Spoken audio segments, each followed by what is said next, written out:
generation technology is expected to be a game changer for automotive industry. The possibility for vehicles to be connected to other vehicles, pedestrians, roadside infrastructure or application servers enables the development of multiple revolutionary services. They will include vehicle platooning, vehicles dynamically forming a group, driving together and proceeding at a very short distance from each other.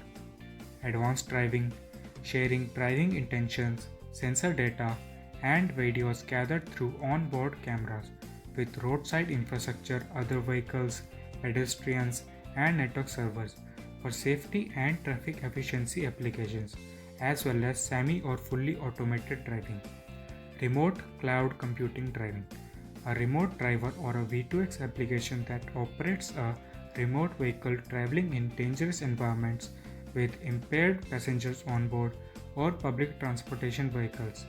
Among the key innovations of 5G, it is expected that the following will represent major enabling technologies for automotive services: network slicing, multi-access edge computing or MEC, EV2X communications, mmWave communications.